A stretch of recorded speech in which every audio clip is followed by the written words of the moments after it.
सुहाना, आपको क्या लगता है आपने जो भी किया अपने वतन के लिए किया, जिनमें सिर्फ हम जैसे लोग उलझते हैं?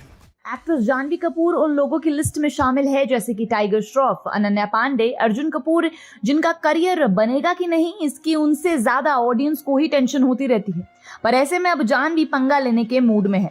अरे इंडस्ट्री में नहीं, फिल्म में, जिसका नाम है उलझ, जिसका टीजर भी रिलीज हो चुका है। और टीजर देखने के बाद एक यूजर ने ये भी कहा है कि definitely Janhvi is the best among other new nepo kids. अरे भाई, इसकी तारीफ कर रहे हो या ताना मार रहे हो? खैर, तो इस फिल्म में जानवी बनते नजर आएंगी सुहाना नाम की एक आईएएस ऑफिसर, यानी इंडियन फॉरेन सर्विस ऑफिसर, जिसकी पोस्टिंग हो चुकी है विदेश में। अब टीजर की शुरुआत में हम धुन सुनते हैं सारे जहां से अच्छा हिंदुस्तान हमारा, और साथ ही घड़ी की टिक टिक, और फिर एंट्री होती है जानवी की, और बैकग्राउंड में हमें एक वॉइस ओवर सुनाई देता है जो होता है एक्टर गुलशन देवी का, जो बार बार सुहाना को मैनिपुलेट करने की कोशिश कर रही है, अपने देश के साथ गद्दारी करने को कह रही है। वे ये कहते हैं कि सुहाना, आपको क्या लगता है आपने जो किया अपने वतन के लिए किया? गद्दारी, वफादारी या सिर्फ अल्फाज है सुहाना जिनमें हम जैसे लोग उलझते रहते हैं? ये नेशंस, बॉर्डर्स, ये सिर्फ रेत में खींची लकीरें हैं, इनकी कोई कीमत नहीं है। और फिर एक गन के शॉट के बाद हमें जानवी का डायलॉग सुनाई देता है, गद्दारी की कीमत सिर्फ जान से चुकाई जा सकती है, जान दे के या जान लेके।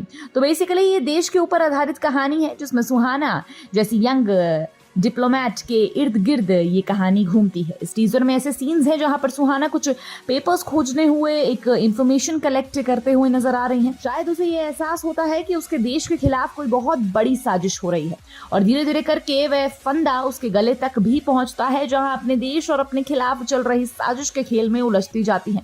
अब टीजर के एंड में आते वक्त हम जानवी को एक्शन मोड में देखते हैं, जहां वह प्रोबेबली किसी की जान भी ले सकती हैं, क्योंकि वह खून के धब्बे मिटाने की कोशिश भी कर रही हैं। वह आखिर में किसी के साथ नजदीकियां बढ़ाते हुए भी नजर आती हैं। अब ये उसके मिशन का पार्ट है या सच में अपने प्रिंसिपल्स को सैक्रिफाइस करती हैं अपने देश के भले के लिए, या इसी बात को लेकर किसी ने धोखा दिया है, फंसाया है? ये देखने वाली बात है, और ये हमें देखने मिलेगी 5 जुलाई 2024 को। वैसे टीजर के बीच में हमने ये लिखा हुआ था कि फ्रॉम द मेकर्स ऑफ राजी, बधाई हो और तलवार, क्योंकि उलझ के साथ साथ इन फिल्मों में भी जंगली पिक्चर्स के प्रोड्यूस जरूर किया हुआ है। वैसे अगर फिल्म राजी को लें तो उसमें आलिया ने एक सहमत नाम की अंडरकवर एजेंट का कैरेक्टर निभाया था, जो अपने देश के लिए सैक्रिफाइस करके शादी करके पाकिस्तान चली जाती है। अब आलिया ने तो अपना कमाल दिखा दिया, पर अब ये देखना है कि जानवी उस लेवल का मैच कर पाती है या नहीं, ये देखने वाली बात है। तो देखते हैं जानवी इस मौके का फायदा उठा पाती है या नहीं। आपको क्या लगता है हमें कमेंट सेक्शन में जरूर बताएं। Until then, keep watching Bollygrad Studios. Become an actor in Bollywood. WhatsApp hi to 8828850088.